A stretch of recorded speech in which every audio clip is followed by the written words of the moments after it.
সিগারেটটার দাম জানিস? বাবার ঘাড়ে বসে খাস তো, ওই জন্য কিছু মনে হয় না। জ্ঞান দিসনি তো। হ্যালো, বলছে আপনার এই নাম্বারটা আগামী 3 দিনের মধ্যে বন্ধ হয়ে যাবে। নাম্বারটা সক্রিয় রাখতে আপনি আজই রিচার্জ করুন। কেন? আমি আবার কি অপরাধ করলাম যে আমার নাম্বারটা বন্ধ করে দেবেন? না না স্যার, আপনার কোনো অপরাধ নেই। আসলে আপনি 3 মাস ধরে রিচার্জ করেননি তো, তাই নাম্বারটা বন্ধ হয়ে যাবে। হ্যাঁ দেন, বন্ধ করে দেন। বিড়ি কিনার টাকা নেই, রিচার্জ করবে। মা তাড়াতাড়ি খেতে দাও। ওই দেখো মহারাজ এসে। তোর কি লজ্জা লাগে না? আমি সারাদিন মাঠে কষ্ট করে খেটে আসছি, আর উনি পাড়ায় পাড়ায় ড্যাং ড্যাং করে ঘুরে বেড়াচ্ছে। ওই লালু ছেলেকে দেখা কিভাবে বাপের সাথে মাঠে খাচ্ছে আর বছর বছর জমি কিনছে। বকো না তো, ছেলেটা আসলে চারটি খেতে দাও। আয় বাবু খেয়ে নে। সবকিছু হচ্ছে তোমার লেগে। খাবারটা যে কোত্থেকে আসছে সেটুকু খোঁজও রাখে না। হ্যালো স্যার, কালকে আপনাকে ফোন করেছিলাম রিচার্জের জন্য। আপনি এখনো পর্যন্ত রিচার্জ করেননি কেন? আপনাকে আমি কতবার করে বলবো আমি কাজকর্ম করিনি, কাছে টাকা পয়সা নেই। আর এমনি তো আমি কাউকে ফোন করিনি, আর আমাকে ফোন করার মতো কেউ নেই। দেন সিম বন্ধ করে দেন। সত্যি কি আপনাকে ফোন করার মতো কেউ নেই? না নেই, আমার বন্ধু বান্ধব গার্লফ্রেন্ড বয়ফ্রেন্ড কেউ নেই। তোমার যদি অতই দরদ লাগে তুমি রিচার্জটা করে দাও না। যত সব। মেয়েটা সত্যি তোকে রিচার্জ করে দিল? আমার তো বিশ্বাসই হচ্ছে না। আমি কি মিথ্যে কথা বলছি? তোরা তো নিজের চোখে দেখলি। এই থাম থাম থাম, মেয়েটা আবার ফোন করছি। আপনাকে অনেক অনেক ধন্যবাদ রিচার্জটা করে দেওয়ার জন্য। দেখেন, আমি রিচার্জটা হয়েছে কিনা সেটা জানার জন্য ফোন করি। আমি আপনার সাথে 5 মিনিট কথা বলতে চাই। আপনি কি এখন ফ্রি আছেন? হ্যাঁ ম্যাডাম, বলুন না। কাল যে আপনি বললেন রিচার্জ করার টাকা নেই, সত্যি কি আপনার কাছে টাকা ছিল না? না ছিল না। কেন? মানে আমি কাজ কাম করিনি, সারাদিনই ঘুরি বেড়াই। টাকা কোথায় পাবো? কোনো কাজ করতে পারেন না? ও কাজ টাজ করতে ভালো লাগে না।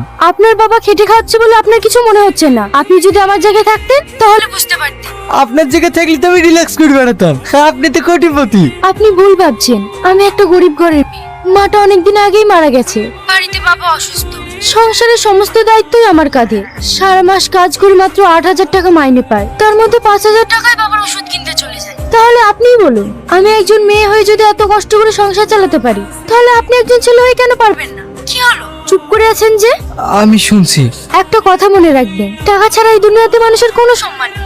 যখন আপনার কাছে টাকা থাকবে তখন সবাই আপনার কাছে থাকবে। তাই টাকা উপার্জন করা শিখুন। রাখলাম। তুই নাকি একবার ফোন করি? আমি তুহিনা বলছি। সকাল থেকে একবারও ফোন করোনি কেন? আমি তোমার ফোনের অপেক্ষায় ছিলাম। অপেক্ষায় ছিলে কেন? কেন তুমি জানো না নাকি তোমার সঙ্গে কথা না বললে আমার একটু ভালো লাগে না? ভালো লাগে না কেন? তোমাকে ভালোবাসি তাই। কি? ওসব কথা বাদ দাও।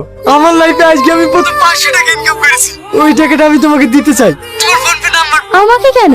জীবনের প্রথম ইনকাম বাবা মায়ের হাতে তুলে দিতে হয়। তুমি খুব ভালো মেয়ে। এতদিন ধরে তোমার সঙ্গে কথা বলছি, অথচ তোমার ঠিকানাই জানি না। তোমার ঠিকানাটা বলবে? তুই না, এটা কি প্রেম করার জায়গা? তোমাকে এখানে রাখা হয়েছে কাস্টমার প্রবলেম জেনে সেটা সলভ করার জন্য, তার সাথে প্রেম করার জন্য না। না মানে স্যার। চুপ করো তুমি। আমি কয়েকদিন ধরে লক্ষ্য করে দেখছি তুমি একই নম্বরে বারবার ফোন করে 2-3 ঘন্টা ধরে কথা বলছো। তাই তোমাকে আমি আর এখানে রাখতে চাই না। না স্যার, এরকম করবেন না।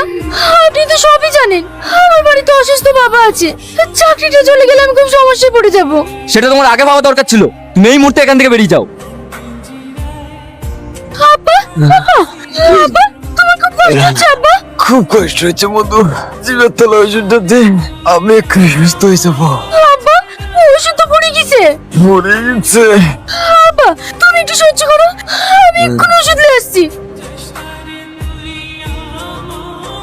কি ব্যাপার, তুমি এভাবে দৌড়াচ্ছ কেন? কোথাও কি যাবে? আমাকে একটু ফার্মেসিতে পৌঁছে দিন না, আমার আব্বার অবস্থা খুব খারাপ। ঠিক আছে, তাড়াতাড়ি উঠো। তাড়াতাড়ি এই ওষুধগুলো দিন তো। আপনার 950 টাকা হলো। হ্যালো রাহুল, আমাকে ফোন পেতে 500 টাকা দে না, আব্বার ওষুধ কিনতে কম পড়েছে। তুই না, তুই তো সবই জানিস, এখন আমাদের স্যালারি ঢোকেনি, তো তুই একটু অন্য কোথাও ট্রাই করে দেখ না। হ্যালো পূজা, আমাকে 500 টাকা দে না, আমার ভীষণ দরকার। ফোন করলেই শুধু টাকা আর টাকা, রাখ ফোন। এই নিন। তোর আব্বুর তো অবস্থা খুবই খারাপ, এখানে রাখা যাবে না। এখানে রাখলে বিপদ হয়ে যেতে পারে। তাড়াতাড়ি হসপিটাল নিয়ে চলো।